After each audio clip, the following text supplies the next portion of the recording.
So today is the perfect culmination of, if you like, a 3-year trilogy, which started when I became chief executive back in 2017. I felt incredibly brave stepping into such big shoes of my predecessor, that I wanted to encourage others to be brave. So it started a real journey of what does that mean, and we've talked a lot today about what does brave mean, and I think it means different things to different people. For me, it starts with being able to be yourself, being able to be your true self, and encouraging others to be themselves. And part of that is it's okay not to be okay, as the brilliant Ruby Wax said at one of our events.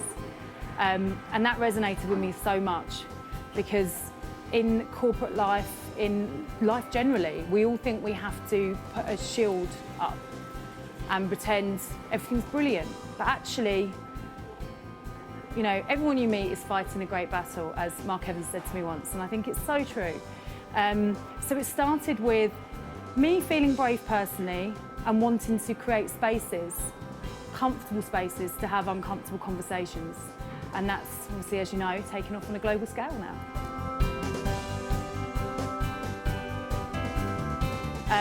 The likes of Nigel Bogle and many others have been inspired by our Brave agenda and taken part, which is really important.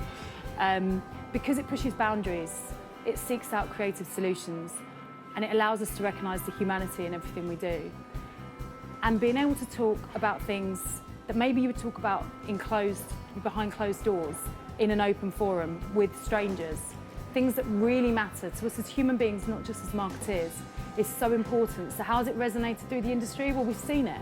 You know, every conference I go to are talking about having safe spaces to have those big conversations. In fact, a lot of them are asking me to go and have those big conversations for them, which has been amazing. So we're talking about mental health on a big stage. We're talking about imposter syndrome. We're talking about age. We're talking about race. We're talking about neurodiversity, the way our brain's wired. We're talking about gender. We're talking about gender stereotypes. And we've been doing that all around the world. We took mental health to stage for the first time, a marketing stage, to Dubai, to Singapore, to Hong Kong, and really open those spaces to have those big conversations, so together as an industry we can start to make change.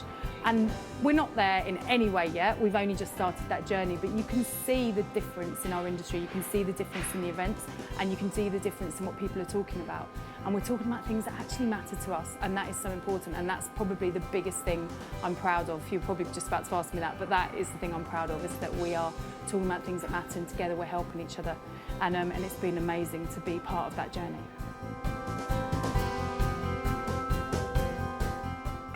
That's a big question. So we started with Brave. We then thought, where do we go next? It was clear it was going to be braver. And interestingly, one of our producers last year after the conference said to me, so where are we going next, Jen? What's the theme next year? And I was like, really? You have to ask me? Clearly it was ready to be Bravest. Lots of people have said, so where? Where can you possibly go after Bravest? Well, the first thing is we've evolved our brand identity to reflect our new global community and the collaboration and the conversations we're having. And part of that was evolving our purpose. So our purpose is now to empower brave leaders, and to do that all around the world. So Brave lives on in our DNA. But where do we go as a theme? Well, right now, I think it's fair to say, the world is complex, business is complex, things feel uncertain. So I feel like there's a little bit of resetting, or there's a reimagination. There's something where we can start to tell the stories, where together as an industry we can move ourselves forward, because we will move ourselves forward. We always do. As we heard today, it's the brave companies that, you know, that succeed, that thrive, and that's what we'll continue to do. And I think the way we can do that is by a little bit of imagination, reimagination. That's what I'm thinking right now. But it may be different tomorrow, because remember, I've just come off the set of the Bravest conference.